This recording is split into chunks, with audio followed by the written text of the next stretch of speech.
Seguimos en esta tarde de jueves en la Feria Internacional del Libro de Bogotá con una invitada que ustedes conocen, seguramente habrán leído y están encantados de oírla un ratico conversando sobre el trabajo maravilloso de su literatura. Pilar Quintana, muchas gracias por estar acá. No, muchas gracias a vos por esta invitación. No, es con todo el cariño del mundo. Vamos a hablar un poquito sobre los abismos, pero también sobre un libro que está renaciendo, que es Coleccionistas de Polvos Raros. Así que para conversar sobre los abismos, siento que cuando leía la contracubierta, siento que se resume y se sintetiza muy bien la historia, que es una historia de grietas y de fisuras. Hay una palabra clave ahí, de miedos, de dolores, de ausencias de una niña que crece además en un apartamento rodeado de plantas y es como una selva que va cogiendo esas tristezas y esas cosas que ella atraviesa como, digamos, dentro de su infancia, y ese descubrir que la familia no es lo que ella pensaba, ni su papá ni su mamá. Y quería preguntarte cómo decidiste cómo ibas a narrar la historia, porque alguna vez yo pensé y después me di cuenta que no era cierto. No es una niña la que está narrando, es una mujer a través de los ojos de una niña. Sí. ¿Cómo decidiste que esa fuera tu narradora? ¿Fue muy complejo construirla? O sea, siento yo, sin conocer el oficio de la escritura, que debió ser complejo, pero ¿cómo fue esa decisión y cómo lograste darle esa complejidad y a la vez esa belleza a esa narradora? Mira, que hace muchos años, antes de escribir Los Abismos, antes de escribir La Perra, antes de ser mamá, yo quería contar una historia desde el punto de vista de una niña que se le rompía su hogar, ¿no? Su papá y su mamá se separaban y era una niña muy chiquita todavía de brazos, pero yo no lo conseguí. Y después de 2 años de trabajo dije, no, esto no funciona, y la boté a la basura. Escribí La Perra, tuve un bebé, escribí La Perra, medio simultáneamente pasó eso. Y luego empecé a escribir una novela con una narradora adulta y yo pensaba que iba a ser una novela de gótico tropical de una señora que llegaba ya a una finca en las montañas de Cali con neblina y había un lobo y un señor con un ojo blanco. Ah, ok, eso está chévere. Una historia gótica tropical. Esa señora se llamaba Claudia y tenía, ponerle 38 años. Y de repente, pues era una historia de miedo. Entonces Claudia iba manejando por esa carretera y llegaba la neblina y todo era oscuro y tenía mucho miedo de caerse al abismo, porque a ella su mamá cuando era chiquita le había contado que ahí se había desaparecido la mamá de unas amigas del colegio de ella. Y entonces yo traté de continuar mi historia del lobo y el señor y la finca, pero yo decía, pero metí una desaparecida, ¿cómo no cuento la historia de la desaparecida? Y entonces, pero no solo la historia de la desaparecida, sino de la mamá que le contó a su hija la historia de la desaparecida, cómo se la contó. Cuando yo me di cuenta, yo no estaba contando la historia gótica que quería contar, sino estaba contando la historia de Claudia, niña. Y yo, entonces, en un momento, después de mucho trabajo, saqué a Claudia la adulta y dije, esta es otra historia, que la contaré de pronto en otro momento. Y esta historia es de la Claudia niña, contada por la Claudia adulta, que no importa dónde está, yo sé dónde está, ya te acabo de decir más o menos dónde está, pero no la conocemos, no sabemos nada de ella. Ella se focaliza en la niña que fue para contarnos la historia como la vivió esa niña. Digamos, romper esa familia ideal, el ver los defectos y los errores que a todos nos han pasado, ese desidealizar a la familia, digamos, genera muchas preguntas sobre la maternidad, incluso para quienes no somos madres. ¿Qué preguntas te dejó a ti como hija y como madre haber escrito La Perra, haber escrito Los Abismos? ¿Te quedan cosas ahí que quisieras, que sientes que no has podido responder?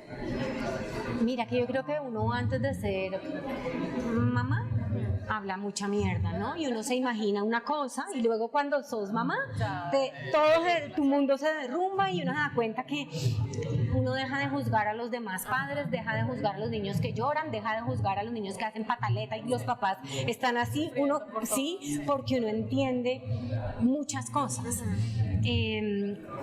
Pero ¿a qué iba? ¿Qué era la pregunta? Te preguntaba si te dejó preguntas planteadas. Claro, entonces como mira, madre, como hija. sí, antes de ser mamá, yo me imaginaba que yo iba a ser la mejor mamá y mejor mamá que mi mamá y que yo nunca le iba a hacer a mis hijos lo que mi mamá nos hizo y esa vieja antipática, horrible, pues yo no voy a ser así. Una de las cosas más duras de ser mamá es descubrirme siendo mi mamá, ¿no? Siendo esa vieja horrible con mi hijo a veces, porque pues hay días en los que uno no está bien, en los que uno no está de buenas, en que ha tenido un día difícil, este muchachito está terrible, no come, no quiere comer, no quiere dormir, uno está mamado, ¿no? Entonces un hijo llega para desarreglarte como muchas certezas y muchas claridades que crees que tenías. Y entonces muy duro eso de verse repetida en la mamá que uno no quería ser y que fue la mamá de uno. Pero hubo algo que me sirvió para mí, pues al escribir estas novelas, que fue darme cuenta que es que yo no iba a ser la mamá perfecta. Claro, todos queremos, pero no podemos, somos seres humanos fallidos y defectuosos, y es un poco aceptar eso, ¿no? Mi hijo, si yo soy la mamá perfecta, cuando mi hijo tenga 13 años me va a decir te odio porque fuiste la mamá perfecta. Ajá, claro. Entonces, bueno, ya saber que uno lo va a traumatizar, no importa si lo hace bien, regular o mal, entonces pues uno como papá lo hace lo mejor que puede, y es un poco reconciliarme con eso, no con tratar de alcanzar la perfección. Exactamente.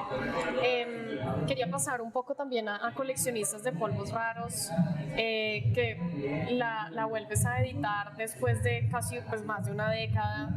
¿Cómo te encuentras hoy con los textos que están ahí y contigo como narradora? ¿Te ves muy diferente? ¿Eres una Pilar muy diferente a esa que escribió Coleccionistas?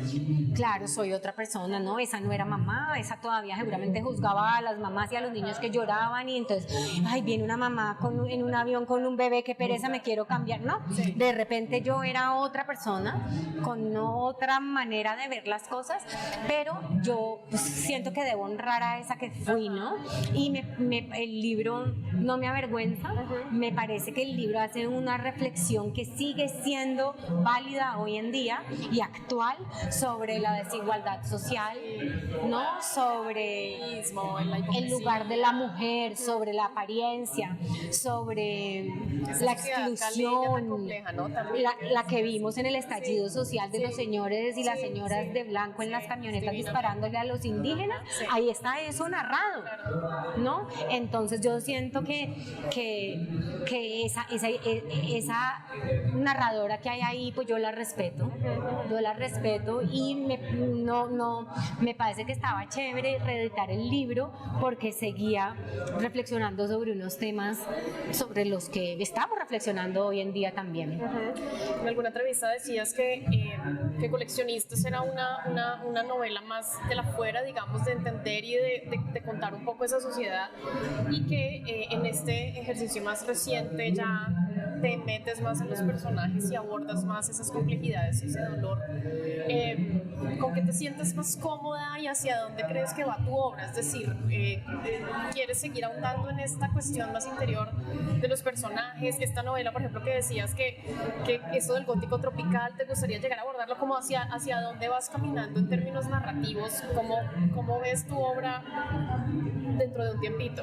Eso es muy difícil de saber, ¿no? Porque uno tiene un plan y luego no se cumple, o se cumple de una manera en la que uno no esperaba. Uno quiere escribir una novela, así como uno quiere ser la mamá perfecta, uno quiere escribir una novela, pero en realidad uno es la mamá que puede, uno es el escritor que puede, y eso le sale de cierta manera. Ahora estoy escribiendo una historia que ocurre en el mismo universo narrativo de La Perra, y es una novela intimista, pero también reflexiona sobre la afuera. Y me he encontrado pensando últimamente, lo que me parece raro, en una novela pirotécnica como Coleccionistas de Polvos Raros, ¿no? Que juega con los tiempos, que juega con las voces de los personajes. Me he encontrado pensando en una historia de ese corte y yo soy la primera sorprendida, no sé si vaya a escribirla, ¿no? ¿Cómo ves qué dicen tus lectores cuando se encuentran de pronto la gente que no conocía Coleccionistas, que te conoció desde La Perra, Los Abismos, que te dice la gente cuando conoce a esa otra narradora? ¿Qué te han dicho los lectores y cómo han recibido esta reedición de otra Pilar que se ha transformado como narradora? No sé, yo no sé porque no he hablado con un lector que me diga, uy, tan diferente que es ustedes, he hablado más bien con los periodistas, ¿no? Y todos saben que esa era la de antes.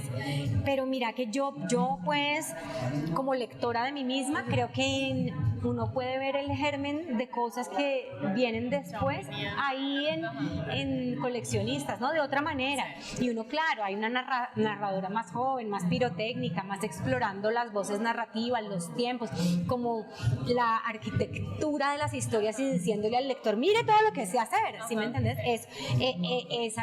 Eso yo creo que lo he perdido un poco en el trabajo que viene después, que es como una narradora más reposada, mucho más reposada, pero no sé, si me gustaría, bueno, este lunes que voy a tener una charla con lectores de coleccionista, me gustaría hacerles esa pregunta, ¿cómo lo ven? Chévere, es ¿no? una buena pregunta, sí. Qué chévere.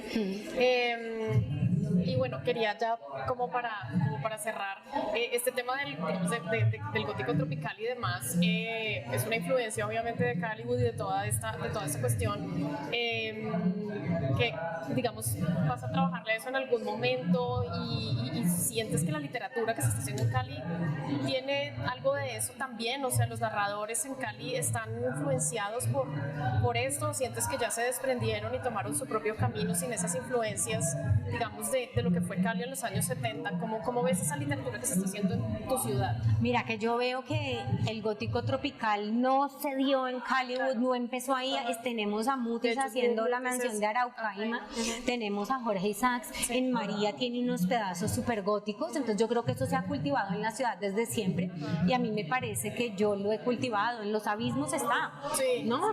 Ahí hay un coqueteo con eso, en La Perra está. Recuerdo que mi agente me dijo alguna vez que una editora europea le había dicho, es que me encanta al leer La Perra el terror sudamericano, y yo, terror sudamericano, está buenísimo ese y concepto. claro, pude verlo. Para nosotros no es terror porque es la realidad de la selva, ¿no? Claro. Es que hay murciélagos que chupan sangre, unas culebras venenosísimas, arañas, claro que es gótico, tropical, ¿verdad? Entonces yo sí creo que ese universo está en toda mi obra, ¿no? Eso está, esa cosa oscura lo tiene todo. Yo no sé si en la ciudad están trabajando eso, puedo pensar en Carolina Andújar, ¿no? Que es una autora que tiene, que eso ya no es gótico tropical, sino directamente gótico. Sí, exactamente. Sí, exacto. Entonces, Y para cerrar ahora sí, en esta biblioteca de escritoras colombianas en la que estuviste trabajando, ¿cuál fue la autora? ¿Había alguna autora que no conocieras o que te haya sorprendido mucho, que haya sido como una gran sorpresa, una revelación para ti? Ay, pues todas, y es muy difícil decir como no esta, pero hay una que es impresionante, que es Emilia Yarza, porque es que Emilia Yarza sigue siendo desconocida. Estuvo en México y claro, muy valorada en México también. muy valorada, pero además en Colombia vos le preguntás a los poetas colombianos y no la saben. No es como Elisa Mújica, claro, que la gente de repente, el lector del común no la conoce, pero si vos le preguntás a los académicos y si le preguntas a los lectores de literatura colombiana, ellos la conocen. Bueno, Emilia Yarza no la conoce, está siendo conocida ahorita. Entonces ella me parece una gran revelación. Ahora quiero decir que la biblioteca no se ha acabado, sigue. Estamos en este momento investigando para hacer una segunda fase de la biblioteca de escritoras colombianas que esperamos entregarles en 2024. Buenísimo, eso es una gran noticia. Eso es una gran noticia. Pilar, muchísimas gracias por tu tiempo y por tu cariño y por contarnos un poquito de ese mundo grande, maravilloso tuyo. No, muchísimas gracias a vos. Gracias.